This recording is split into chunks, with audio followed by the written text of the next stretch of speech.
Stories of Your Life and Others by Ted Chiang. This is a collection of short stories. Some completely blew my mind, like Tower of Babylon and Understand. Others not so much. 8 Year. Animal Farm by George Orwell. He expertly mirrors the Russian Revolution and talks about how all animals are equal, but some are more equal than others. S tier stuff. The Bluest Eye by Toni Morrison. This is one of those books where you know you will fall in love with it right from the very first page because of how beautifully it is written. Toni Morrison is also a Nobel laureate and it shows S tier. The Song of Achilles by Madeline Miller. Another beautifully written book. I just wished I liked the characters better. Still 8 year. The Mysterious Affair at Styles by Agatha Christie. This was not her best work, this was her first work. A bit boring, B tier. Dungeon Crawler Call by Matt Dineman. It was really fun at times, but I realized that this entire genre of literary RPG might not be the one for me. B tier. Ashar Ka Ek Din by Mohan Rakesh. This was the first modern Hindi play, but more importantly, this is the first Hindi book I've ever read, so this goes in the A tier. Cosmos by Carl Sagan.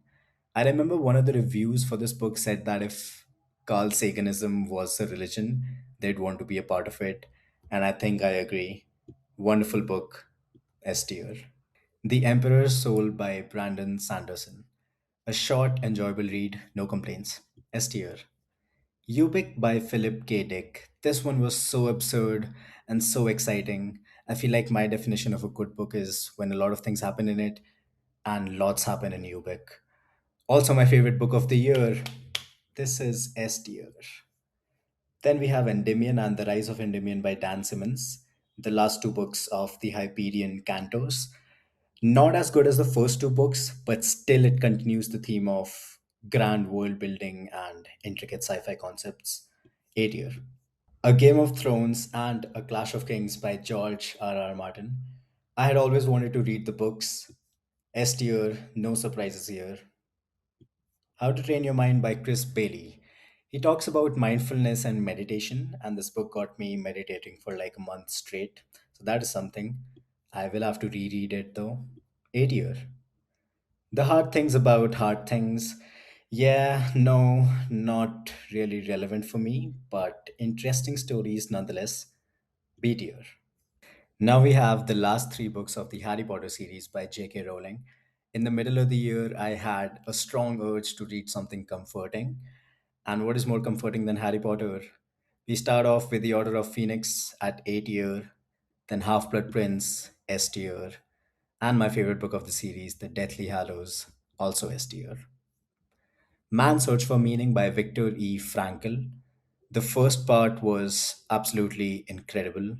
The second part, not so much. But I know that I will be going back to this book many times later in my life. 8 year.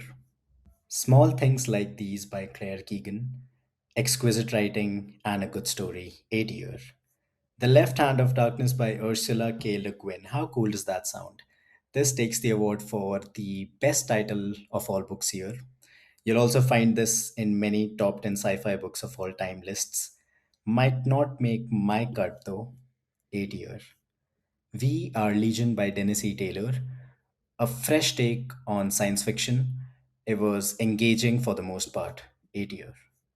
When Breath Becomes Air by Paul Kalanithi, a sad memoir of what seemed like a great person. Not that great writing, but insightful nonetheless. 8 year.